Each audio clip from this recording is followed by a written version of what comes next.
नमस्कार बच्चों। आज हम कक्षा 5 की कविता एक माँ की बेबसी पढ़ेंगे, जिसे लिखा है कुंवर नारायण जी ने। कुंवर नारायण जी इस कविता के कवि है।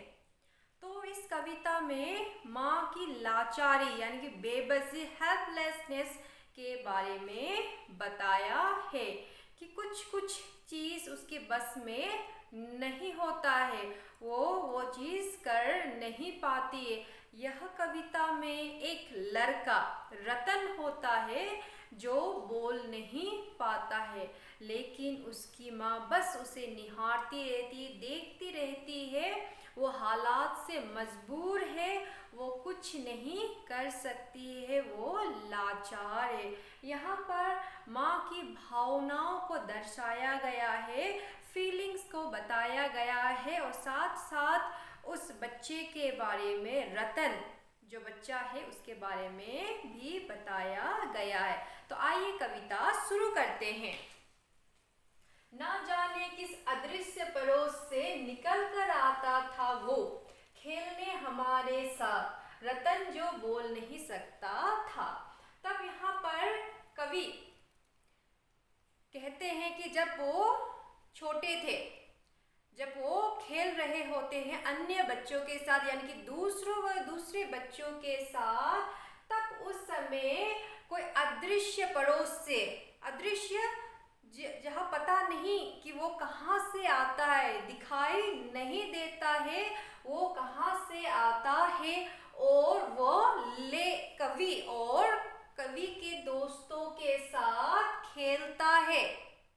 रतन जो बोल नहीं सकता था, और उस लड़के का नाम रतन है जो बोल नहीं पाता है।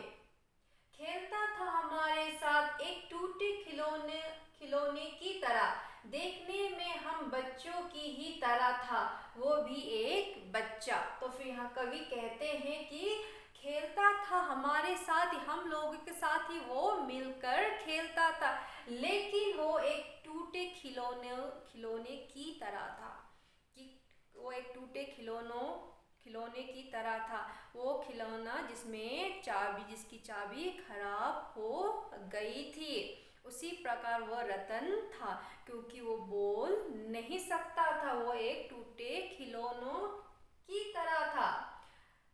देखने में हम बच्चों की ही तरह, लेकिन देखने में वो हमारी तरह ही था, हमसे अलग नहीं था, बस वो बोल नहीं पाता था। वो भी हमारी तरह ही एक क्या था, बच्चा था, लेकिन हम बच्चों के लिए अजूबा था, क्योंकि हमसे भिन्न था। लेकिन हम बच्चों के लिए वो क्या था, अजूबा था, एक अनोखा था, यूनिक था, क्योंकि वो बोल नहीं पाता था। इसीलिए वो हमसे भिन्न, यानी कि वो हमसे अलग था, क्योंकि वो सिर्फ बोल नहीं सकता था। कौन बोल नहीं सकता था? रतन बोल नहीं सकता था। थोड़ा घबराते भी थे हम उससे, क्योंकि समझ नहीं पाते थे उसकी घबराहटों को। तब यहाँ पर कवि कहते थे कि उस बच्चे को, यानी कि रतन को देखकर हम क्या थे, घबराते थे, उसको देखकर डरते थे। क्यों डरते थे? क्योंकि समझ नहीं पाते थे उसकी घबराहटों को, क्योंकि हम उसे समझ नहीं पाते थे उसके मन के घबराहटों को, वो क्या कहना चाहता है, क्या बताना चाहता है, हम उसे समझ नहीं पाते थे, जिसके कारण हम रतन से क्या करते थे, डरते थे। ना इशारों में कही उसकी बातों को, ना उसकी भयभीत आंखों में हर समय दिखती उसके अंदर की छटपटाहटों को।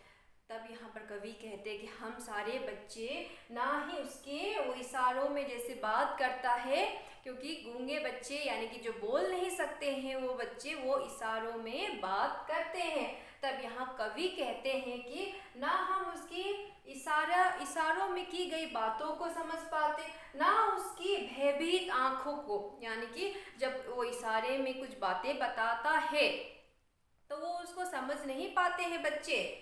तब ना उसकी भयभीत आंखों में, तब उसकी आंखें बड़ी बड़ी हो जाती है उस समय उस बच्चे की, ना उसके इशारों को समझ पाते, ना उसकी भयभीत आंखों को वो लोग समझ पाते। चाहते, बस उसकी आंखों में हर समय दिखती उसकी अंदर की छटपटाहटों को, कि उसके अंदर में बहुत सारे बातें हैं, बहुत सारी चीज़ वो बताना चाहता है इशारों में, इसीलिए उसकी आंखें भी भयभीत हो जाती है। इससे यह पता चलता है कि वो बहुत सारी बातें बताना चाहते हैं, लेकिन कवि और अन्य बच्चे अलग, यानी कि दूसरे बच्चे वो बिल्कुल इस बात को समझ नहीं पाते थे।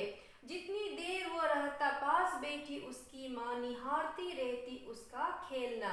जितनी देर, यानी कि जितना देर वो बच्चा रतन वहाँ पर खेलते रहता, वो दूसरे बच्चों के साथ खेलते रहता, उतनी देर उसकी माँ भी वहाँ पर बैठी रहती और रतन को निहारती रहती, यानी कि वो देखती रहती उसका खेलना। अब जैसे जैसे कुछ बेहतर समझने लगा हूँ उनकी भाषा जो बोल नहीं पाते हैं, तब यहाँ पर कवि कहते हैं जैसे जैसे मैं बड़ा हो गया अब मैं उन लोगों की भाषा, यानी कि जो बोल नहीं सकते हैं, उन लोगों की भाषा में अच्छी तरह से समझने लगा हूँ जो बोल नहीं सकते हैं। याद आती रतन से अधिक उसकी माँ की आंखों में झलकती उसकी बेबसी। तो यहाँ पर कवि कहते हैं कि याद आती रतन से अधिक, यानी कि मुझे रतन से अधिक, उस बच्चे से अधिक उसकी माँ की याद आती है, क्योंकि वो दूर बैठे उसे निहारती रहती है और उसकी आंखों में झलकती है उसकी क्या, बेबसी, लाचारी, कि वो अपने बच्चे के लिए कुछ नहीं कर सकती, क्योंकि यह तो कुदरत का देन है, उसके हाथ में कुछ भी नहीं है, इसीलिए उसकी आंखों में लाचारी यानी कि बेबसी झलकती है। तो बच्चों, यह कविता माँ की भावनाओं और उन बच्चों के बारे में है जो बोल नहीं सकते हैं, वो भी बहुत सारी बातें बताना चाहते हैं, लेकिन हम उनकी बातों को समझ नहीं पाते हैं, वो क्या कहना चाहते हैं। तो यहाँ पर कवि ने अब माँ की ममता, माँ की लाचारी और ऐसे बच्चों का सुंदर तरीके से यह कविता में बताने का कोशिश किया है। तो इस कविता को आप पढ़िए और समझने का और अच्छी तरह से समझने का कोशिश कीजिए। धन्यवाद।